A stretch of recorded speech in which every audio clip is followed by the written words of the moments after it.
Hola a todos. Si están aquí, seguramente les interesa saber más sobre la discusión del salario mínimo en Colombia para el 2025. Un tema que sin duda impacta a muchos, especialmente a los más de 2.5 millones de colombianos que dependen de este ingreso. Sí, y en este momento hay mucha expectativa con las propuestas de aumento que se están manejando.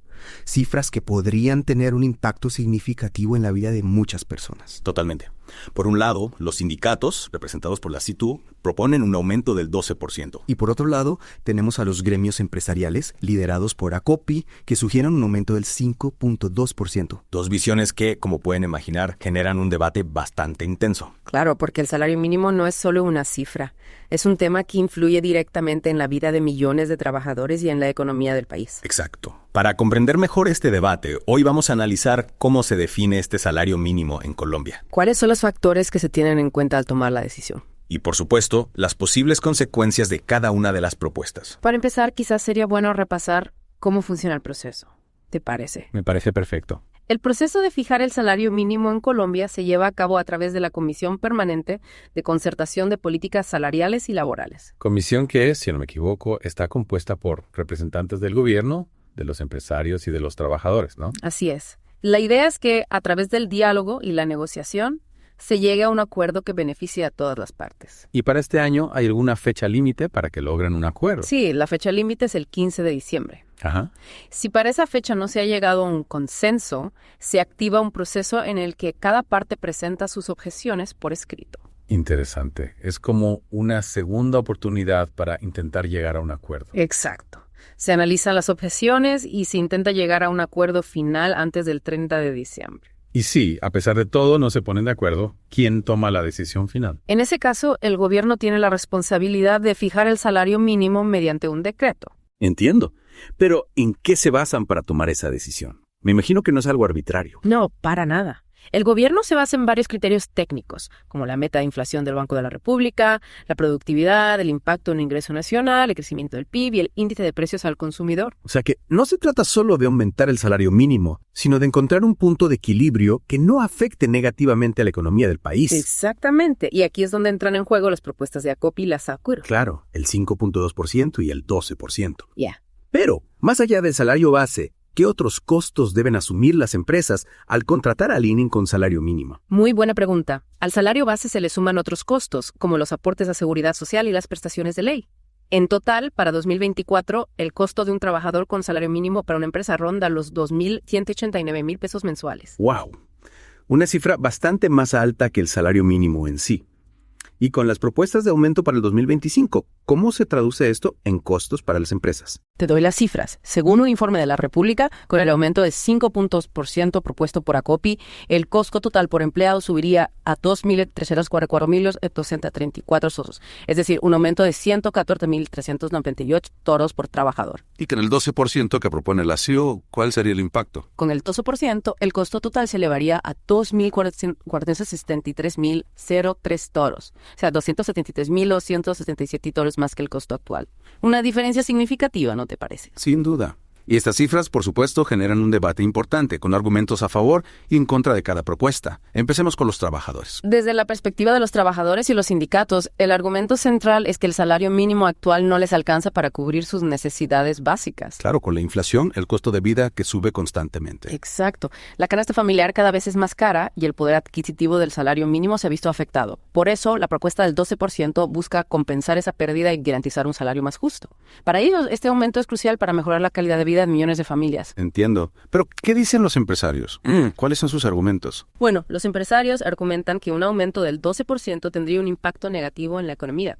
Su principal preocupación es que un incremento tan alto podría disparar la inflación aún más. Sé que los precios de los productos y servicios también subirían. Exactamente. Además, señalan que este aumento podría afectar la competitividad de las empresas colombianas, especialmente las pymes, que son las que más empleo generan. Claro, porque un aumento significativo en los costos laborales podría llevar a algunas empresas a reducir personal o incluso a cerrar. Justamente. Y ese es otro de sus argumentos. El riesgo de que un salario mínimo más alto genere más desempleo. Entonces, nos encontramos ante un panorama complejo en el que hay que analizar cuidadosamente los pros y los contras de cada propuesta.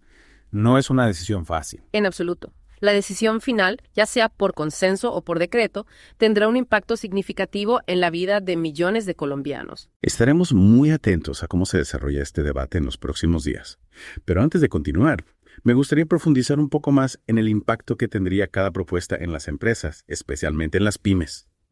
Me parece una excelente idea. Hay mucho que analizar al respecto. Claro, hablemos de las pymes, esas pequeñas y medianas empresas que son tan importantes para la economía colombiana. Exacto, representan un porcentaje enorme del tejido empresarial del país.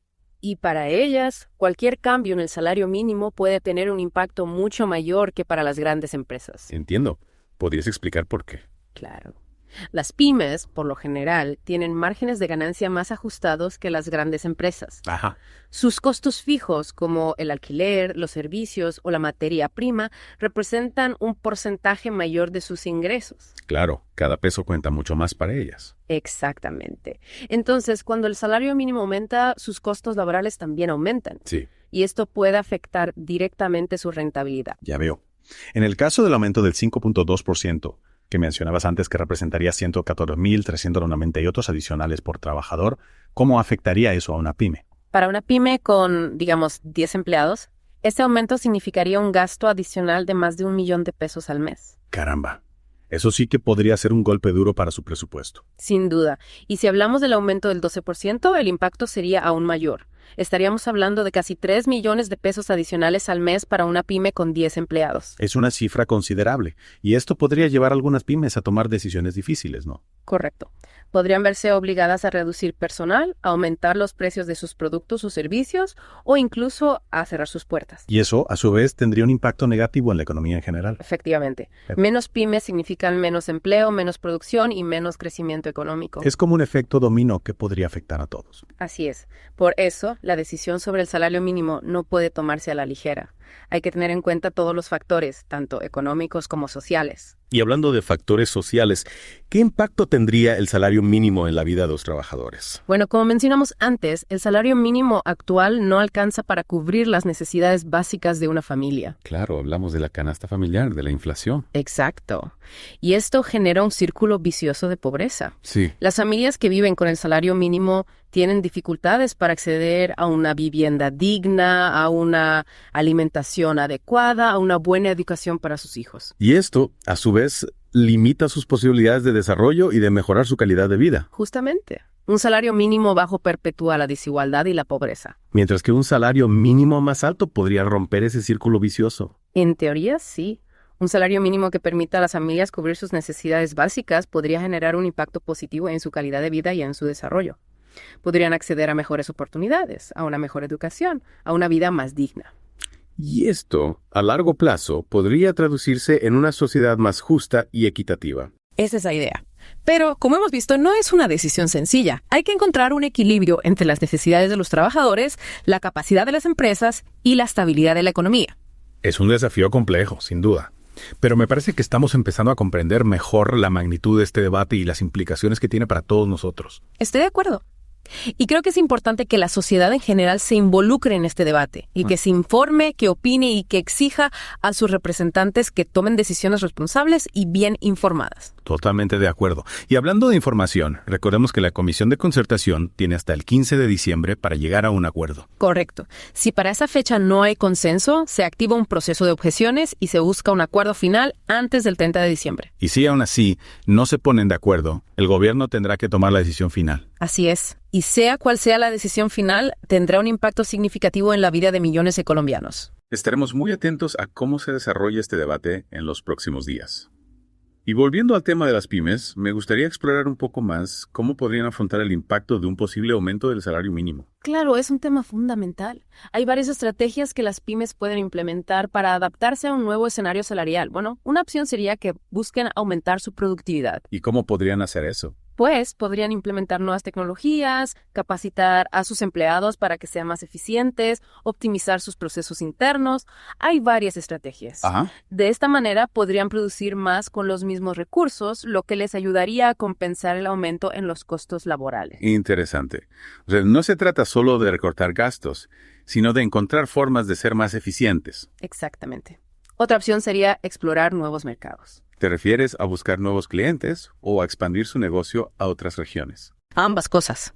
Diversificar su base de clientes les permitiría ser menos vulnerables a las fluctuaciones del mercado local y expandirse a otras regiones podría abrirles nuevas oportunidades de crecimiento. Claro, ampliar sus horizontes podría ser una buena estrategia para compensar el aumento en los costos. Sin duda.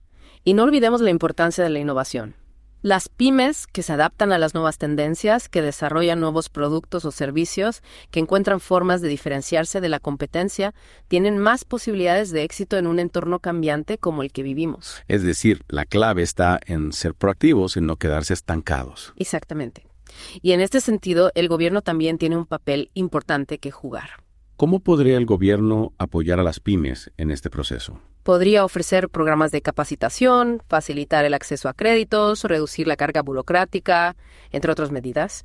En fin, el objetivo es crear un entorno favorable para que las pymes puedan crecer y prosperar, incluso con un aumento de salario mínimo. Es fundamental que el gobierno sea un aliado de las pymes, especialmente en momentos de cambio como este. Totalmente de acuerdo. Y no olvidemos que, más allá de las cifras y los análisis económicos, la decisión sobre el salario mínimo tiene un impacto humano real. Claro, estamos hablando de la vida de millones de familias colombianas. Exactamente. Familias que dependen de este salario para cubrir sus necesidades básicas, para alimentar a sus hijos, para pagar su vivienda, para acceder a servicios de salud y educación. Para muchos, el salario mínimo es la única fuente de ingresos. Por eso, la decisión sobre el salario mínimo no puede tomarse a la ligera. Hay que ser conscientes del impacto que tendrá en la vida de las personas. Es una gran responsabilidad. Y creo que como sociedad tenemos la obligación de exigir que esta decisión se tome con responsabilidad, con justicia y con una visión de largo plazo. Estoy completamente de acuerdo. Y para terminar, te dejo con una pregunta para que reflexiones. Adelante. ¿Qué consideras tú que es un salario justo? ¿Qué criterios deberían tenerse en cuenta para fijar el salario mínimo? ¿Cómo podemos construir una sociedad más justa y equitativa donde todos tengan la oportunidad de vivir con dignidad? Son preguntas complejas, sin duda, pero son preguntas que todos debemos hacernos. Y creo que la respuesta está en el diálogo, en la empatía y en la búsqueda del bien común. Coincido contigo. Solo a través del diálogo y la colaboración entre todos los actores sociales podremos construir una sociedad más justa y equitativa para todos. Muchas gracias por acompañarnos en esta inversión en el tema del salario mínimo en Colombia. Esperamos haberles brindado información útil y herramientas para comprender mejor este complejo debate. El placer fue mío. Espero que esta información les sirva para formar su propia opinión y para participar activamente en la construcción de un futuro mejor para nuestro país. Hasta la próxima.